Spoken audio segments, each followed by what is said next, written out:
Ren Hao is a guy who suddenly gets hired by a random god to protect the universe until he meets an invincible wolf that maxes out his stats, giving him SS rank powers. The story begins as we see a boy named Ren, an orphan who lost his parents in a car accident and spent all of the money left by his parents on tuition and lottery tickets. Despite graduating top of his class, he faces challenges. He's jobless, sleeping in the park, and has no money. But he still dreams of randomly getting rich and marrying a cute girl, just like most of the guys on Earth. Finally, putting his 2 brain cells to work, he decides to rent some rooms in the house his parents left him. Luckily, a cute girl named Lily, looking for a cheap place to live, shows up. While walking to the house, Ren notices some weird bats approaching. Suddenly, Lily transforms into a werewolf, and our boy starts to freak out, thinking he's living a nightmare. A different girl suddenly confronts Lily, and they begin to battle until she leaps into the air, hovering mid-flight.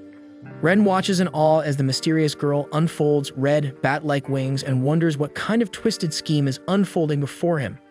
The vampire swiftly closes in and urges him to flee for his life. Forget about garlic or holy water. Lily just hurls a brick at her. It works, and she reverts to her normal self. They make their way to the house, eat, sleep, and then the cycle starts again. But this time, the vampire forces her way into his home. She insists he run from Lily, wrongly believing she's been kidnapped by her. The two engage in another fight, and Ren intervenes to prevent any further damage to his house. The vampire introduces herself as Vivian and explains that she can no longer stay in the abandoned cemetery and wishes to rent his place. Since Ren needs the money, he simply accepts despite seeing the girls catfight the whole time.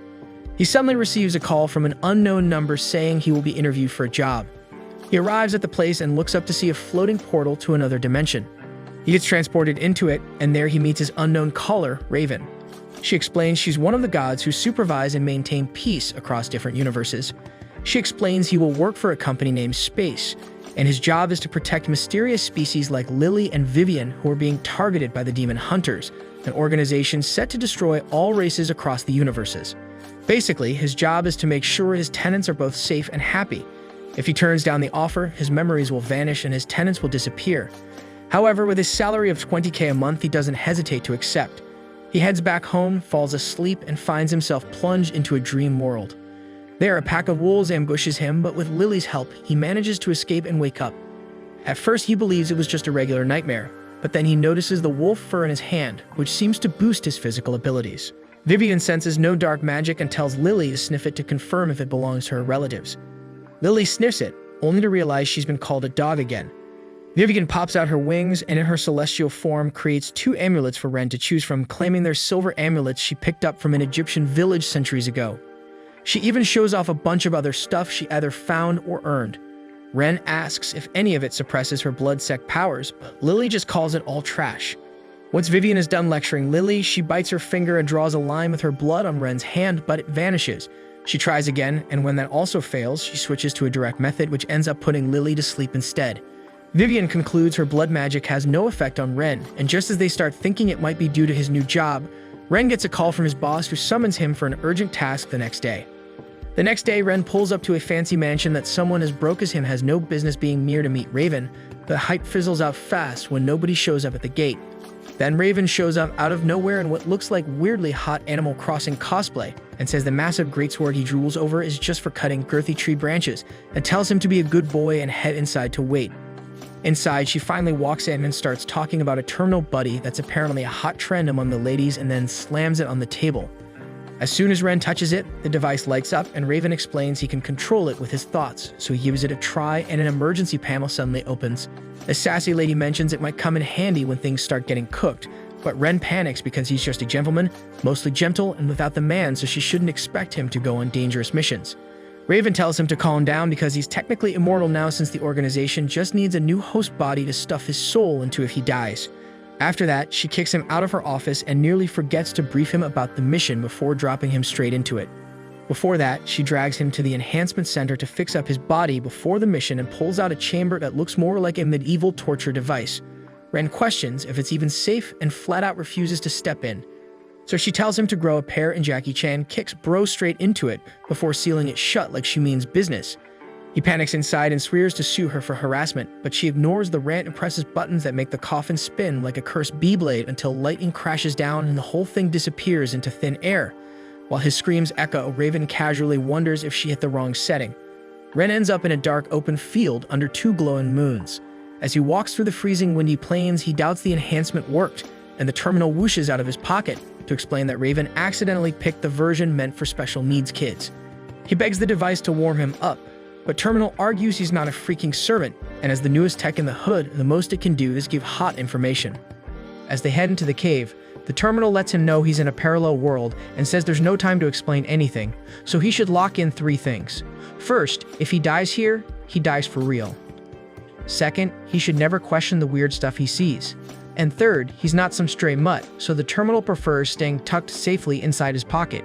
Ren tells the floating knockoff Roomba from Temu to shut it since he feels something nearby. A pair of wolves step out and start pacing toward him, but the Terminal warns him not to run because his sad little noodle legs won't outrun anything. The wolves lunge without warning, but Ren lands a lucky shot on the first one, while the others get blasted back by a barrier covering his whole body.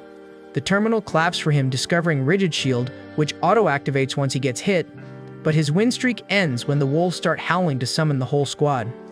Ren throws himself into a sprint and ends up beneath a big black wolf, who almost snaps his neck if not for the shield saving him again. The Alpha lowers his head and asks what kind of human survives a hit like that since his fangs snapped, even though he's built different from the other dogs, kinda like how Lily brags about herself. Ren pretends to be a humble traveler, but the Alpha instantly calls Cap because there are no human settlements anywhere near his territory.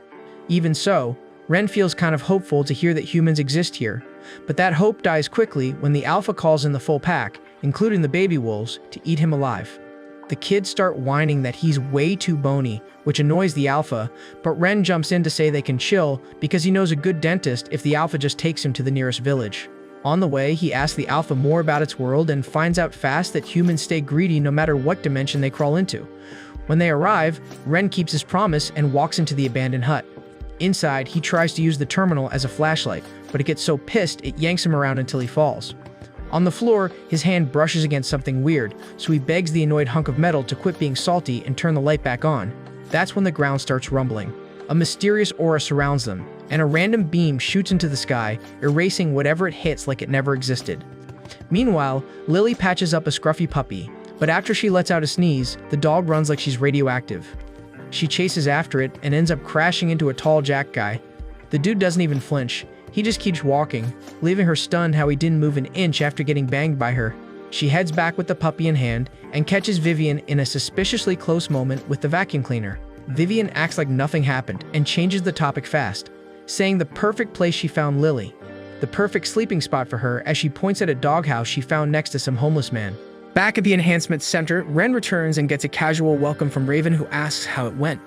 He brings up the shield and whines that she should have given him a cool power or something actually helpful.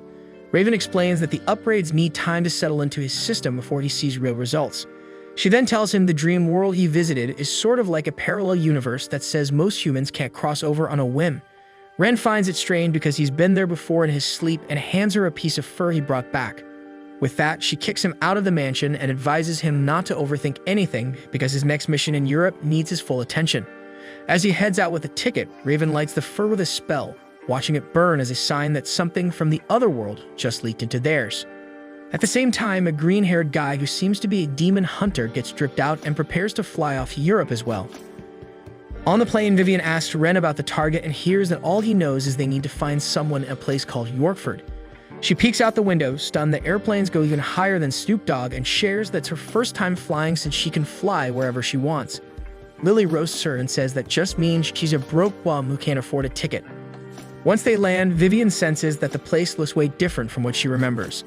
Lily says she's too tired to walk and wants a taxi, but Ren says he didn't get extra cash and hopes the hotel is close, so Vivian brags her English actually slaps hard and she can ask for directions, but a moment later she realizes no one understands her weird lingo from a few centuries ago. She then gets a 5-head idea and tells Lily to sniff the letter, and the moment she mentions the hotel has top-tier food, Lily's exhaustion vanishes like she just downed 5 Red Bulls and she bolts ahead. At the hotel, the girls go wild like cavemen seeing light bulbs for the first time. Ren looks back and forth in disbelief while Lily wolfs down food like she's a kid from Africa, and Vivian moans dramatically while mashing her face into the pillows, pushing Ren into full mental breakdown. Later, the 2 little gremlins apologize and Ren opens the map to check for clues. That's when Raven calls to ask why he still hasn't moved and is glued to the couch. He says the map is in Chinese and ain't nobody got time for that. The sassy lady agrees and the terminal gets an update with real-time translation. Lily excitedly asks if the terminal can translate wolf speak, giving it a full-on seizure. Ren steps in and says she probably just meant I'm hungry since that's the only word the starved clown knows. After that, they all get hungry and head to the dining hall where Lily swallows food like it's her last day on Earth. Vivian's bat notices the hallway statues are tagged with magical stickers on their rock-hard cheeks, so she warns the group to dip before it gets sketchy, but a flashy stranger tells her to sit down and introduces himself as Nangong from China. Ren asks if he knows anything about Yorkford and hears he's headed there too, though tourists usually avoid it because it's a ghost town with a cursed castle. That night, Ren realizes they still know nothing about the target when Vivian shows up with a serious face and says she senses a demon hunter. Her bat confirms the hotel's got spells everywhere, and she claims it must be the man from China, making Ren worry she's a Trump supporter. But then the Chinese guy pops up and casually says hi before admitting he's a demon hunter. He reintroduces himself as a demon hunter entrepreneur, but Vivian instantly calls him fake. He keeps a dead serious face, which only makes her crack up harder, and she wishes him sweet dreams as he tries to prove his skills by teleporting in front of her, only to trip and nearly win the speedrun for world's most embarrassing death. After that, he tells the gang that it's impossible for small names like him to blow up these days, so he promotes himself whenever he can and backs it with an incantation to impress Vivian.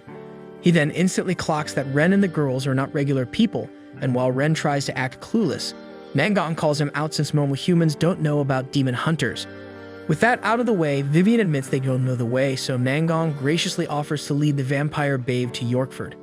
Ren feels weird that she trusts him so fast, but Vivian says it's just strategy and keeping their enemy close is useful as their target might be tied to his case. On the train to Yorkford, Vivian gets pissed about sitting next to the yapping mutt and the grown ladies start fighting like little girls. Ignoring the cranky monster girls, Ren turns to Nangong to ask about the ghost stuff only to learn even though he doesn't have much info. That's when the onboard TV plays an interview with a 3-foot Frankenstein who talks about what he saw.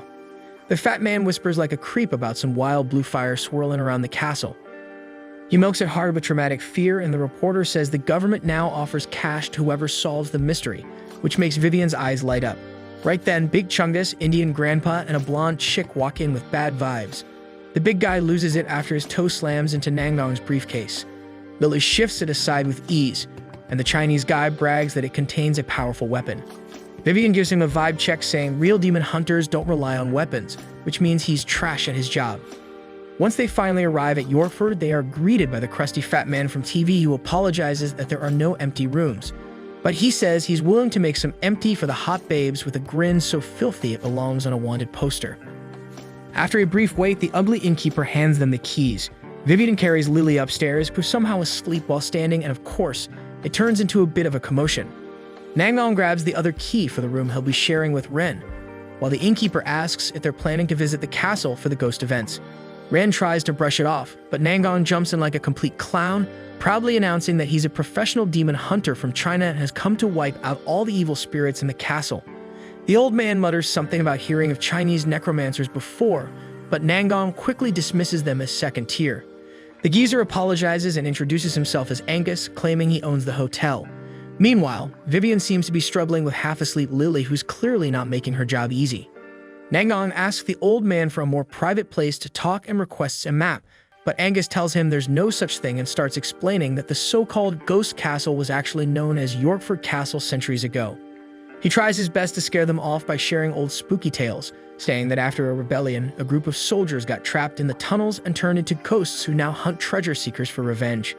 He elaborates that the first lord of the castle was a famous treasure hunter who hoarded so much loot that he built countless tunnels and traps, like the ones in Egyptian pyramids.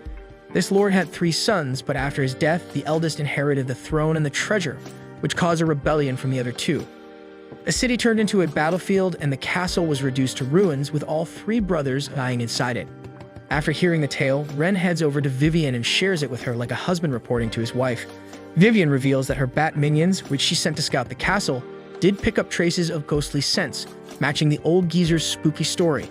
But after putting the pieces together, she figures that since the ghosts are underground while the ghost events happen above ground, the 2 likely aren't connected. Instead, she suspects all this has something to do with the new tenant they're supposed to find. Ren then returns to his shared room and finds the demon hunter clinging to a photo.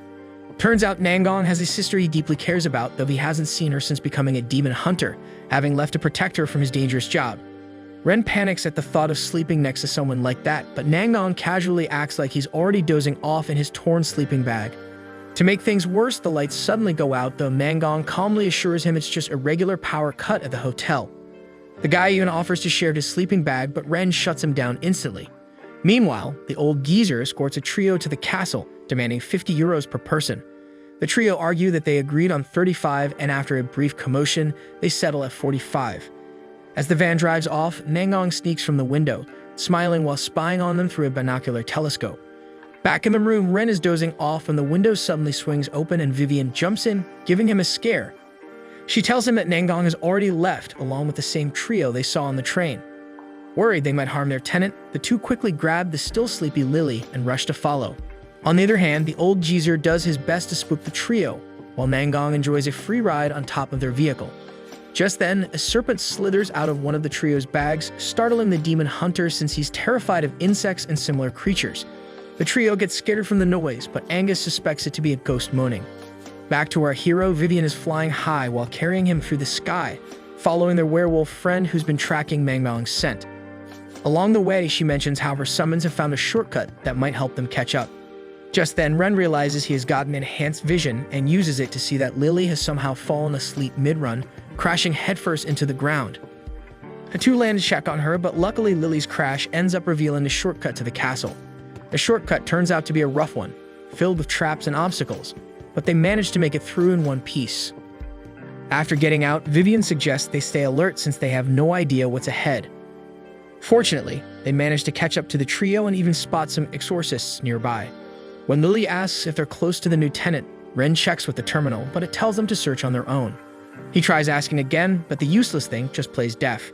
The landlord and his tenants then spot something and realize it's just Nangong leaping around here, and they're like a pro. Vivian suggests they just avoid him for now and stay out of his way. Ren checks the terminal once more, and this time, after he sincerely apologizes, it finally responds and confirms that they're close.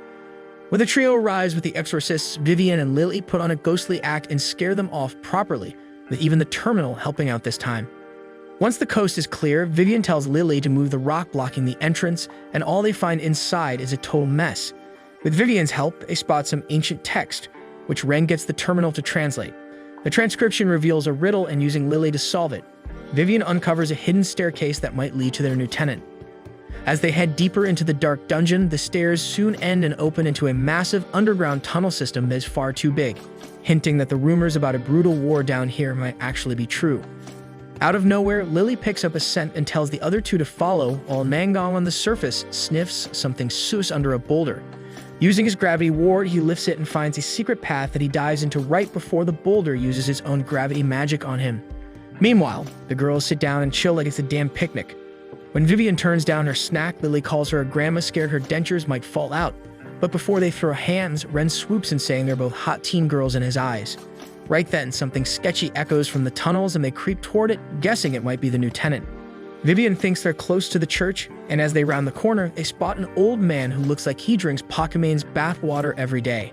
Before Lily can blow their cover with her loud mouth, Vivian claps it shut and uses her powers to turn them into misty figures, which makes them look like ghosts. While the two try to cook a plan, Lily sneaks up on the guy like she's about to do stealth takedown on the creep and tickles the life out of him, followed by Ren bullying him until the man breaks and admits he just wants money to impress his wife who left with the kids.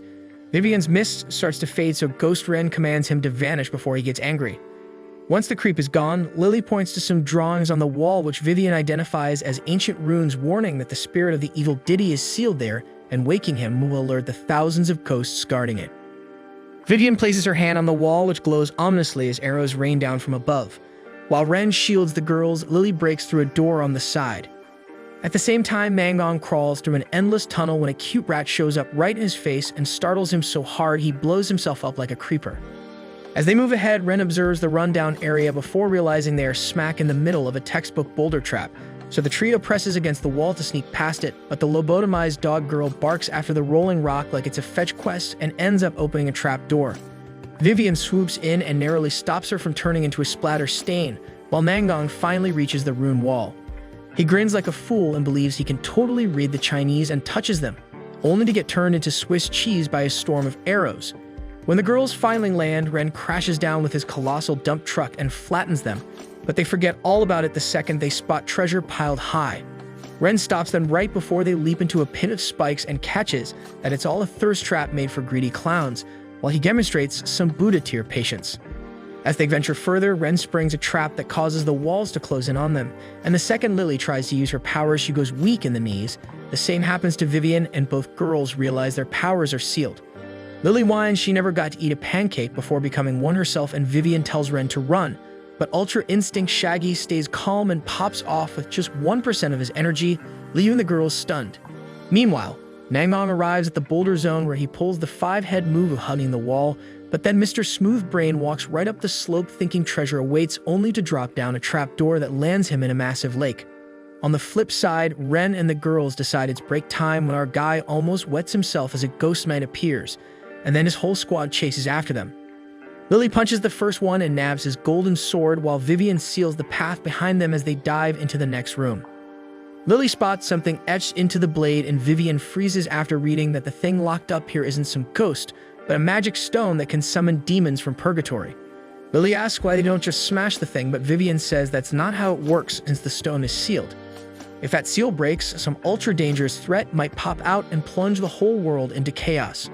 Ren then asks if the magic stone happens to be the giant glowing crystal floating above them. Meanwhile, Nangong looks ready to rage quit life until he senses an insane surge of magic that suddenly makes him feel his life is worth living. Ren also starts spiraling into hopelessness and begs Terminal to call his boss for backup, but the salty bot says he'd rather watch him suffer a while longer. While that mess unfolds, Nangong finds himself cornered at a dead end and, doing what any genius would do, decides to blow it up. The explosion takes out one of the crystal supports and triggers a trap so dumb it hurts, unleashing a bunch of ghost knights straight into the chamber. Just when the trio ends up cornered by the guards, arrows start raining down from above as the so-called professional demon hunter arrives for a dramatic rescue. Nangong spots the three and wonders how they managed to get there, but decides it's not the time for questions. He leaps into the air like he's got wings, only to crash land straight into the mess, losing a tooth in the process. Shaking it off, he pulls off some flashy technique to freeze the ghost soldiers and takes them out with his crossbow. Ren looks pretty amazed, though Vivian calls his moves rusty. But before they can catch a breath, the trio gets surrounded again. Vivian tells them to hold the line while she gathers her blood-sucked aura for something big. Lily charges at the ghosts and Ren blocks with his shield to stall time, while Nangong, now out of ammo, ends up as ghost bait. As the ghosts start closing in on the helpless jerk, Lily hurls a huge rock that knocks out not just the ghosts, but also the so-called professional demon hunter. While the field clears out, Vivian finishes charging her energy and floats up into the air with her wings stretched wide. With a final burst, she unleashes her blood-sex finishing move, and just when it feels like they have won, the powerful blast suddenly shifts midair and gets sucked into the glowing ruby crystal suspended above. The crystal begins to shine and activates, opening a path in the sky. From that path, a series of meteors rain down while Ren throws up his shield to protect them from the crumbling ruins of the castle. Out of the sky descends a demonic monster that looks like some final boss of a superhero show. As Ren tries to shake Nangong awake, the magma beast swoops down and scoops him up in one claw while unintentionally grabbing the demon hunter along with him. Ren freaks out from the height, but the demon silently flies off to some distant spot and tosses them down. Vivian and Lily rush over asking their landlord if he is still breathing. And just when things look like they are about to get serious, Vivian declares that her blood-sect powers are equal to the demons. She starts channeling her aura and summons a bloody moon into the sky. The moonlight, however, instead of boosting their werewolf tenant, makes her yawn and she passes out right there.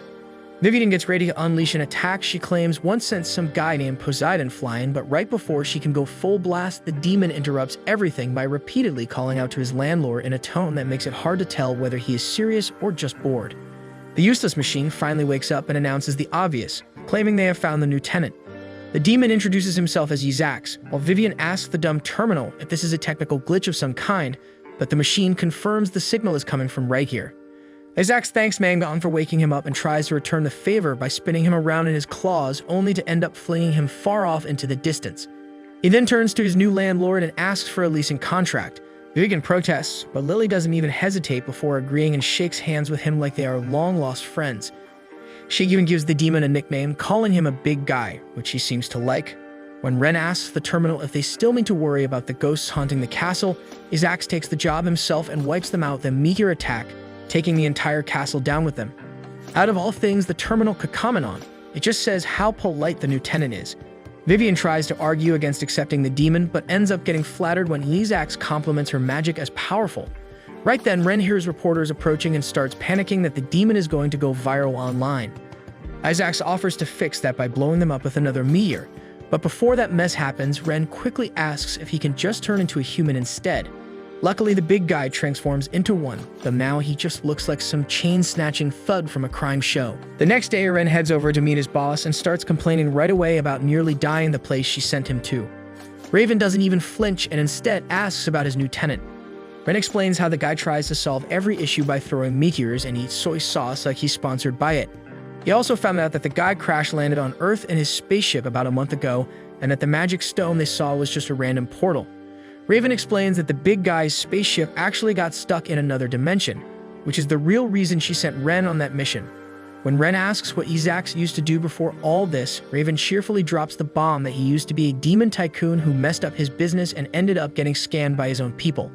Back in the house, the big guy somehow manages to act all decent and even heads out for an interview since he needs to pay his rent. Vivian throws in a sarcastic comment about how even demons these days seem to have their act together, only for Lily to fire back by mocking her for being totally irresponsible, which sparks another fight between the two. Later, when Ren returns home, he heads over to the warehouse and finds it completely cleaned up. Vivian has cleared out all the junk since she plans to make it her new room now that the new big tenant has shown up.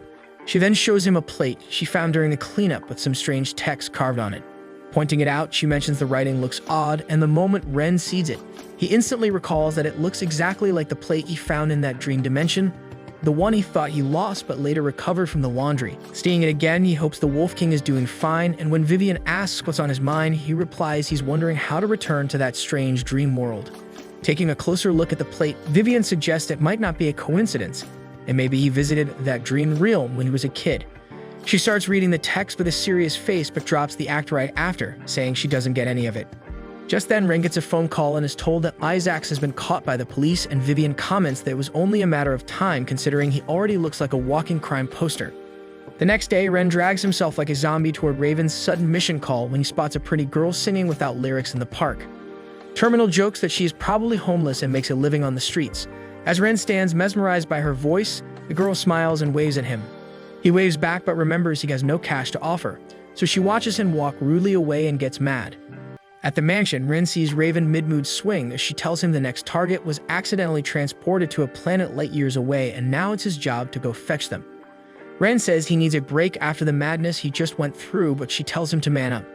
She explains that he'll be transported to the Kuiper space station, and from there his spacecraft will carry him to the distant exoplanet. Then she adds that the planet's mostly covered in water, so he'll meet his sea expert, which turns out to be the same cute park girl who's still salty about being ignored. Enjoying the awkwardness, Raven reveals she's also Ren's new tenant. Back at the house, the girl introduces herself as the traveler Wayu. Lily greets her and Goodman flexes his big black biceps while casually dropping he's a devil, leaving Wayu staring in shock. Vivian asks about her race and Wayu explains she's a Siren, though she grew up on land, which is why she has legs. Seeing Ren's confusion, Vivian explains Sirens are rare sea dwellers with only females, known for luring mates with their sweet singing. After the welcome feast wraps up, Ren briefs them about the new mission to find tenant number 5 and says only 2 of them can tag along. Vivian asks where they're headed since she knows every inch of Earth but panics when Ren says they're going to space. Goodman proudly shares that he has space experience. Lily throws a tantrum at the thought of missing out but suddenly keels over with a stomach ache despite barely eating, meaning she's probably sick, so Ren thinks it's a bad idea to take her along. The next morning, Ren stands on the balcony as Vivian and Lily wave goodbye. Before he says anything, Terminal teleports them into space without warning, and they land inside the Kuiper space station, where a cute green-haired alien lady greets them as their guide. She explains that the station has specialized zones for different species' comfort, though Wayu notes that her station feels as empty as her soul. Ignoring her sass, the guide asks Ren to focus and tells him they're heading to their assigned ship, which is run by an alien crew. The thought of meeting real aliens lights him up, and when our gang reaches the spaceship, their jaws drop at how cool the ship straight out of a sci-fi movie is, and the alien crew members also look pretty goofy. Terminal tells them to stop gawking like American tourists and get on already. Once inside, Ren looks around expecting more passengers but realizes they're completely alone except for themselves. As they listen to Terminal explain the mission, Elon Musk with fabulous pink hair introduces himself as the ship's captain and boldly claims that although their destination sits light years away, his chiseled jawline boosts aerodynamics so they'll get there in a day. Right after he says that, the ship starts shaking like a tractor, and the moment Captain Musk gives the order, the ship launches off like a torpedo. During the ride, the gang passes time with a card game which Goodman dominates so hard Wuyu doubts this is his first time. Ren stares out the window and wonders why lightspeed travel feels so slow, but then the ship jolts again and the captain claims that was the sound of his rivals zooming past them. He says it's finally time to prove his rocket is bigger and hits climax faster. Terminal quickly translates his yapping and says Captain Musk wants to beat the enemy transport company in a race, and the man completely ignores Ren, saying he has to stop on the way. Terminal warns that if they don't junk ship now, they'll drift around space for years before reaching the target.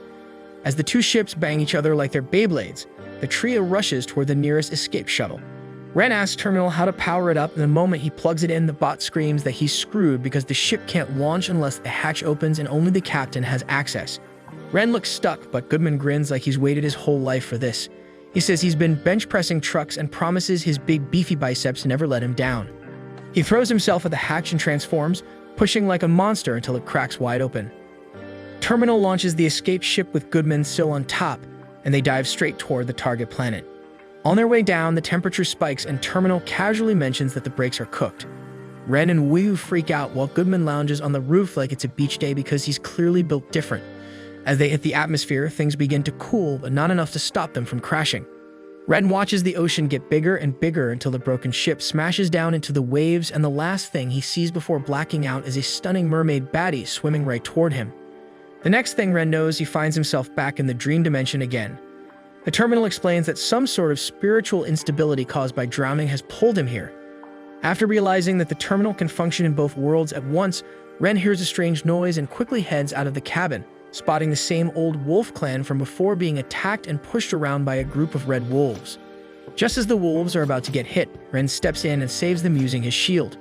The elder wolf says that accepting pity would bring disgrace to their tribe, but when Ren refuses to back off, the old guy admits he's grateful for the help, especially since losing his teeth has basically made him useless as their leader. Some of the other wolves remind Ren about the dentist he promised, and Ren assures them he'll definitely bring one next time. He then pulls out the tile with writing on it and asks the big guy if he can recognize it. The elder wolf says it looks like some ancient language, and just as he's about to drop some wise old man knowledge passed on by a mysterious teacher, who apparently also taught him how to throw a frisbee, Ren suddenly wakes up in the real world. Wuyu stands nearby and casually mentions that the demon guy was just about to hurl a lightning ball at him in hopes of waking him up. Ren obviously freaks out, but the Terminal calmly insists everything's fine as long as it's with him. Calling Ren a hopeless slacker, the Terminal moves on to share its findings from scanning the planet, saying there are 2 key locations where the remains of the aircraft and their next potential tenant might be. Without wasting time, the three immediately dive into planning, completely ignoring the Terminal like it's just background noise. Meanwhile, back at Ren's house, the 2 tenants who got left behind are at it again, bickering like always while 2 shady gangster-looking figures quietly observe them from a rooftop nearby, discussing something that's apparently about to begin. Back on the other planet, 200 billion light-years away, the trio arrives at the first crash site. After looking over the massive wreckage, Ren remarks that if this thing had crashed on Earth like it was supposed to, it would have taken over the headlines for half a year without question. Seeing the scale of destruction, Wuyu starts worrying that their tenant might already be dead, but Mr. Demon calmly suggests they check thoroughly before making assumptions. They examine the site closely, and after taking apart what's left of the aircraft, Isax concludes that there is nothing here. Not even a corpse, which leaves them with just one hope now, which is the second crash site. That one is said to have the cargo cabin, and based on the Terminal scans, it might actually hold their mysterious tenant. Ren asks why anyone would be inside a cargo bay, and the Terminal casually explains that survival chances are higher there, especially for someone abnormally strong. After reaching the second site where the wreck lies underwater, Wuyu doesn't hesitate for a second and dives straight into the sea, leaving Ren panicking on the spot. The Terminal calmly drops the bomb that the remains are sitting 5,000 meters deep. Just as Ren starts complaining, Wuyu throws her clothes at him, transforming into a mermaid, which catches him off guard. When he blurts out that she's a mermaid, she clarifies that it's just one of many forms she can take. She adds that she can only carry one person along, and since Ren is the one with the job title, he gets the ticket. The big guy helps speed things up by tossing Ren into the water like luggage. Wuyu catches him mid-plunge, and the moment Ren opens his mouth expecting to drown, he realizes he can actually breathe as she's controlling the water around them. On their way down, a shark-like creature approaches, and Wuyu instantly morphs into an octopus to scare it off, casually mentioning how shark bites really hurt. Ren, trying to process all this, asks if he can also turn into an octopus, and Wuyu responds that she can become pretty much anything before proving it by turning into a mantis shrimp. The shrimp zips down to the seabed with him, reaching the wreck. Ren switches on the terminal to use as a flashlight, much to its dismay, and finally spots the cargo. While the shell looks a bit battered, the inside seems well preserved. Wuyu then shifts into a sea snake and coils around the cargo to form a barrier, finally letting Ren go inside.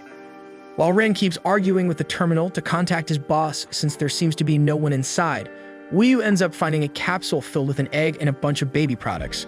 Ren quickly connects with Raven and starts complaining that the tenant might have floated off somewhere in space, though it suddenly clicks that the thing he mistook for a ball is actually the new unhatched tenant. Meanwhile, Wuyu unknowingly drops the egg, scaring the life out of everyone, but luckily the egg survives the fall like one of those phones that somehow live through a triple-story drop. When Ren asks how they're even supposed to get back, Raven finally says she'll personally escort them this time and tells him to wait at the wasteland. While the trio waits around, clearly bored out of their minds, the old woman finally shows up out of nowhere and crash lands her spaceship right on top of poor Ren, while Wuyu manages to dash out of the way just in time. Ren starts yelling that he would have actually died, but Raven casually flipped his outrage on its head by announcing that the spaceship now belongs to him. Ren refuses to believe that someone as broke as him could ever own something this cool, though that disbelief doesn't stop him from instantly falling in love with it. When he asks what it's called, Raven proudly tells him it's named the most powerful hybrid turtle, which doesn't impress anyone except our guide, who looks ready to marry the thing. She then explains that the egg they found belongs to a mermaid from another universe that got wiped out, and the egg just happens to be the last surviving remnant. Raven assures them that the egg is sturdy and should hatch fine, unless Ren gets the brilliant idea to scramble it for breakfast. She adds that Wuyu would be perfect to care for it since not only is she a siren, but one that hatched from an egg herself. With that, the group boards the ship to head home, though with Ren as the new captain, there's absolutely no guarantee they'll survive the ride. Back at Ren's house, the gang finally teleports in and heads off to rest, only to find the place wrecked and Vivian dragging a tied-up Lily behind her. Lily glares at them like a feral beast and jumps Ren out of nowhere. She spots the egg, but Goodman blocks her from making an omelet out of it, while Vivian explains that Lily dozed off after dinner and then went rabid on her for no reason. Ren tells Terminal to teleport them to the ship so they can meet Raven, but Terminal refuses to risk its property to Miss Wild Mutt, so Goodman steps up. He pulls out demon magic and whips up a big black magic circle, using barbecue sauce even as Lily gnaws on his head, leaving Vivian stunned by his skills. Once it's done, they teleport to Raven's mansion where she's busy inhaling cup noodles like a queen, but her fun stops once she senses trouble knocking. She throws shade at Ren, who begs her to listen, and right as he starts, Lily munches on her like a hungry raccoon. Raven grabs her by the nape and commands her to look into her eyes and say what she sees. Lily, with full confidence, says she sees a tasty noodle on her lips. Raven tries again, and this time Lily sees a glowing red moon above the sea where everyone she loves melts away. The horror triggers something in her and she goes into beast mode, but Raven flicks her forehead and knocks her out. Still slurping noodles, Raven believes she's going through reversion, saying Lily took on her wolf form as part of evolution.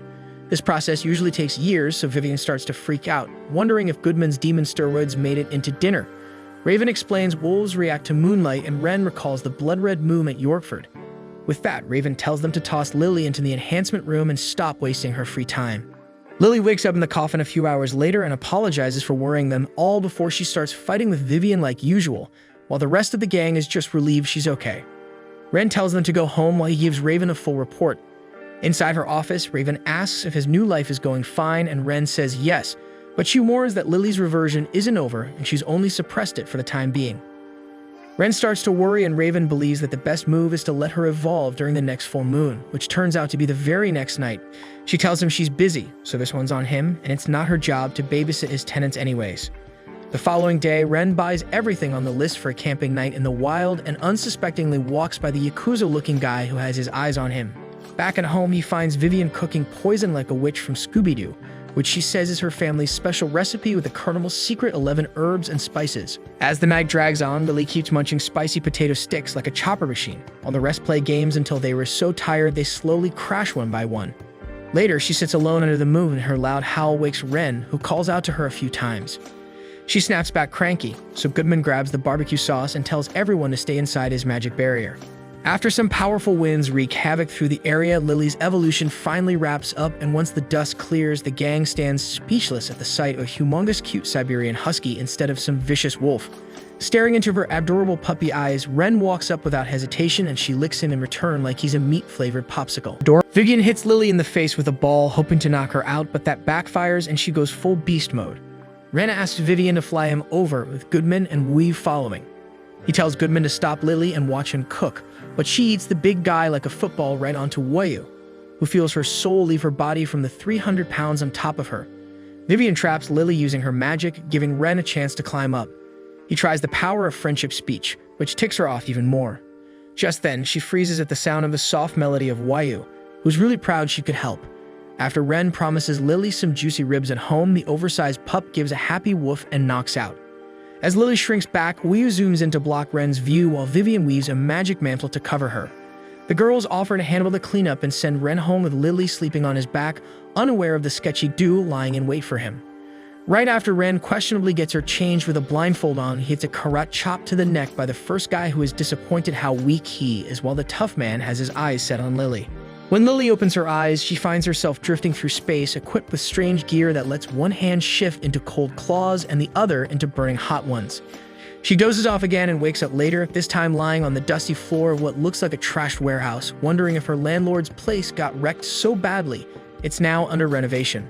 As she gets up and tries to reach the door, a sudden jolt of electricity zaps her, prompting her to immediately blame Miss Bat for the shock. But before she can make sense of it, a shadow creeps in and the two shady brothers from before show up. Husky asks who they are, and they calmly claim to be her allies who can offer support. The bigger one insists that the blood-sect woman has clearly brainwashed her and now it's time for them to step in. Lily questions them about her friends' whereabouts, and when told to stay away from them, she snaps back saying her friends are actually good people. The younger brother tries reasoning with her but grows irritated when she refuses to listen. Lily charges at him, and while he restrains her, the bulky one knocks her out with the so-called ace karate chop. The younger one grumbles that they don't have time to waste babysitting, and just as one of Vivian's summoned creatures, who had been spying, tries to slip out unnoticed, the big guy launches an attack, but it seems the little spy escapes, leaving the brothers panic that their hideout may now be exposed. Back at Ren's place, the poor landlord is found knocked out cold while the rest of the tenants crowd around him, trying to wake him up and asking where Lily is, clearly worried since this is the first time she's ever skipped a meal. Ren finally comes to, and after piecing things together, tells them he was knocked out and Lily must have been kidnapped. He yells like he's got it all figured out, but the moment Mr. Demon asks where they're supposed to even start looking, he's already holding his head like it hurts. Just then, one of Vivian's bat scouts flutters in, having transformed into Lily's clothes. The group turns to the terminal for help, and for once the useless hunk of metal actually comes through, tracing the signal to an old steel plant, which Isax and Vivian quickly piece together. Ren actually manages to think for once and lists out all the nearby steel plants he knows.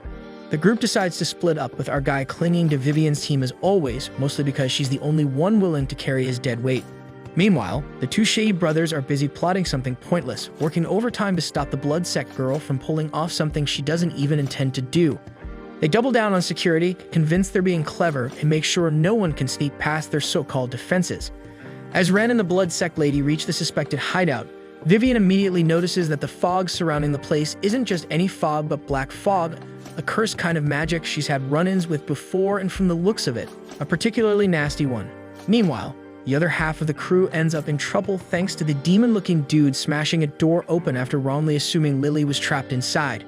Back with Vivian, the Bat Lady downgrades to tossing rocks into the fog and watches them burn away in midair, which only confirms her suspicion. She casually suggests that Ren might be able to cancel it out since his weirdly useless self has managed to do that more than once already.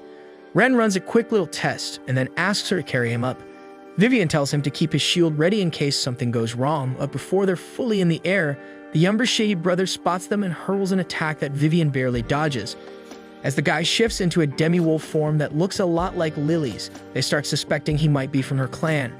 Vivian wastes no time, drops Ren to the side, and charges into battle with the wolf brother.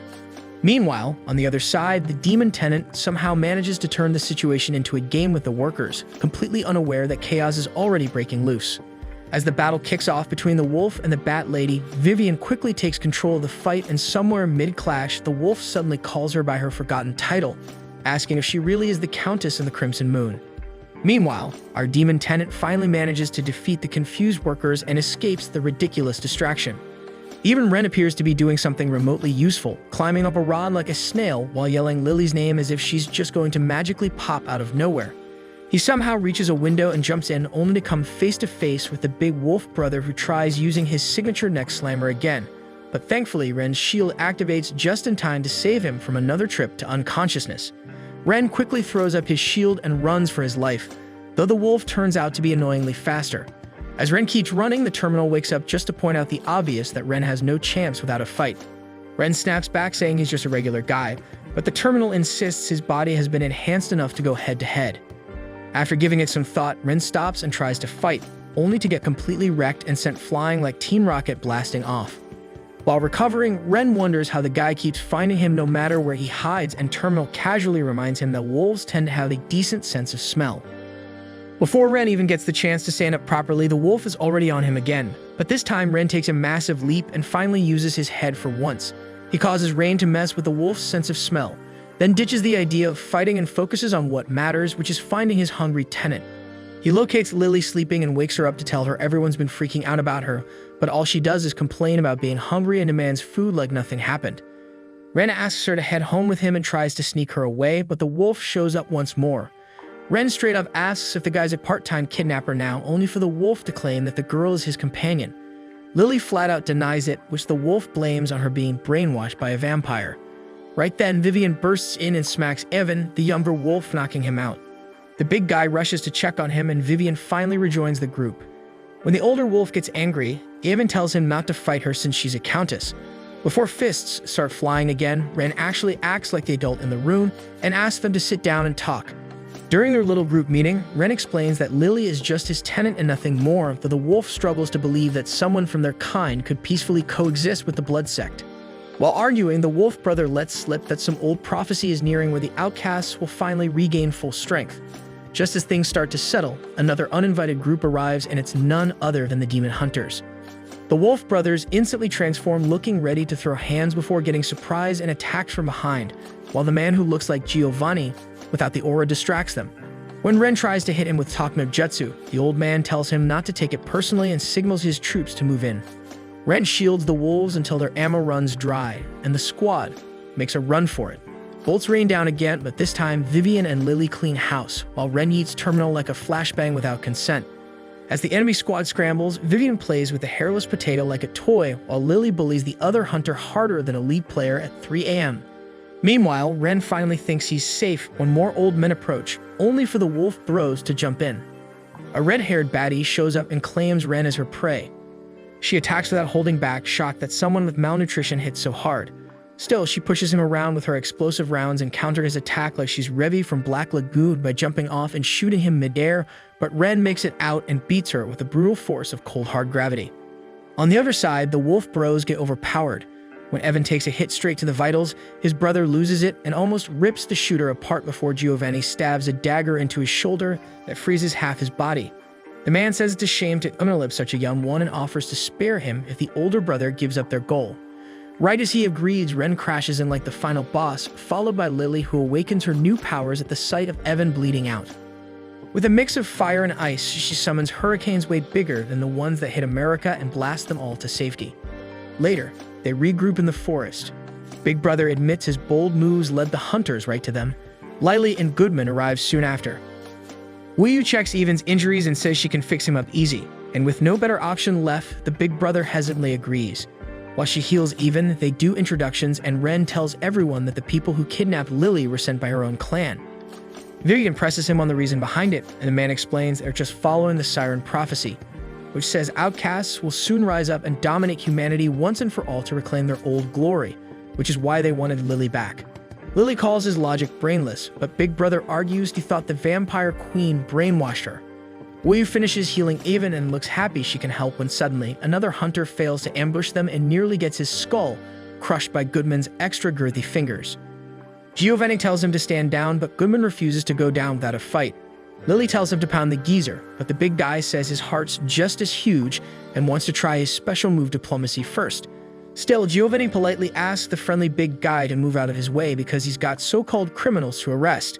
Goodman frowns and tells him hurting innocent people makes him a bad, bad man, and the big guy lets Giovanni know he does not want to find out what he does to bad men.